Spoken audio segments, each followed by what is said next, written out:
বিভিন্ন ধরনের সাজাপ্রাপ্ত আসামি যেমন মৃত্যুদণ্ড বা বিভিন্ন মেয়াদের কারাদণ্ড এই সকল দণ্ডপ্রাপ্তদের দণ্ড মাফ করার ক্ষেত্রে সরকার এবং রাষ্ট্রপতির কি ধরনের ক্ষমতা রয়েছে আজকে সেই সম্পর্কে আলোচনা করব।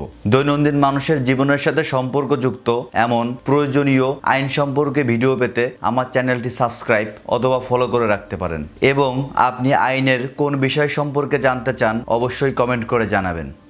দণ্ডবিধি 1860 সালের 54 নং ধারা অনুযায়ী সরকার মৃত্যুদণ্ডপ্রাপ্ত আসামির অনুমতি ব্যতি রেখে অর্থাৎ আসামির অনুমতি না নিয়ে তার মৃত্যুদণ্ডকে হ্রাস করে যে কোনো মেয়াদের শাস্তিতে পরিণত করতে পারে এবং এই আইনের 55 ধারায় উল্লেখ রয়েছে সরকার আসামির অনুমতি ব্যতীত যাবজ্জীবন কারাদণ্ডকে হ্রাস করে অনূর্ধ্ব 20 বছর কারাদণ্ডে দণ্ডিত করতে পারেন। এটা গেল সরকারের ক্ষমতা। এখন আলোচনা করব রাষ্ট্রপতির ক্ষমতা সম্পর্কে। দণ্ডবিধি 1860 সালের 55 এর ক এ উল্লেখ রয়েছে রাষ্ট্রপতি মৃত্যুদণ্ড সহ যে কোনো প্রকার দণ্ড ক্ষমা প্রদর্শন স্থগিত অথবা হ্রাস করতে পারেন। অর্থাৎ এখানে এই ধারার মাধ্যমে এটা বোঝানো হয়েছে রাষ্ট্রপতি ইচ্ছা করলে যে কোনো ধরনের শাস্তি সে হোক মৃত্যুদণ্ড, যাবজ্জীবন কারাদণ্ড অথবা নির্দিষ্ট মেয়াদের কোনো কারাদণ্ড রাষ্ট্রপতি ইচ্ছা করলে যে কোনো ধরনের দণ্ড ক্ষমা করে দিতে পারেন অথবা তার মেয়াদ কমিয়ে দিতে পারে।